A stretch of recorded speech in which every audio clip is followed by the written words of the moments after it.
Coucou! Aujourd'hui, je vais vous parler des semis de printemps et des semis d'été. J'espère que vous avez tout acheté!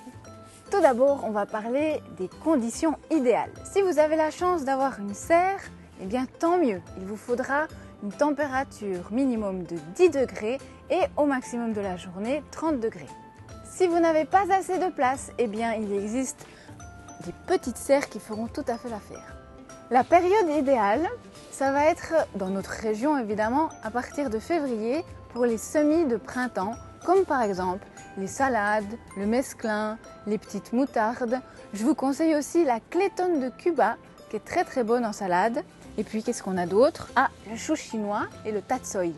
Et bien sûr, très important, la qualité de votre terre. Dites-vous bien que ce que vous allez semer maintenant, vous allez le retrouver en production cet été et donc il faut que vos semis soient très à l'aise et qu'ils aient suffisamment de nutriments. Donc prenez une terre spéciale semis.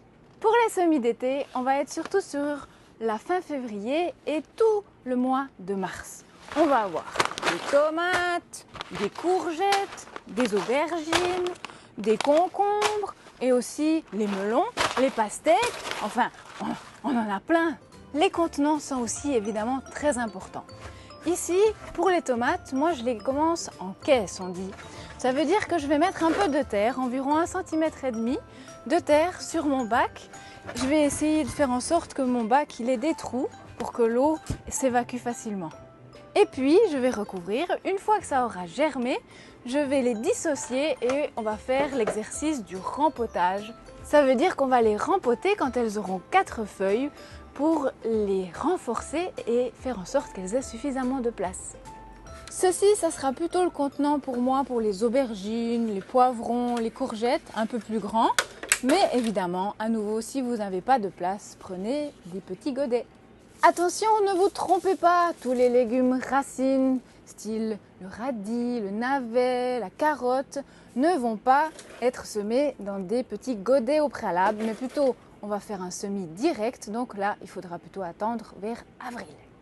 On va faire un petit exemple ensemble avec le chou chinois tatsoi. On va mettre de la terre dans nos petits trous, une petite graine dans chaque trou, une petite couche de terre pour reboucher les petits trous. Et voilà, vous croyez que c'est fini? Eh bien non, attention, maintenant il y a l'arrosage. Ne pas en mettre trop sinon ça moisit et en mettre suffisamment pour que la germination se fasse. Pouh, il y a du travail hein. Allez, bec, à bientôt.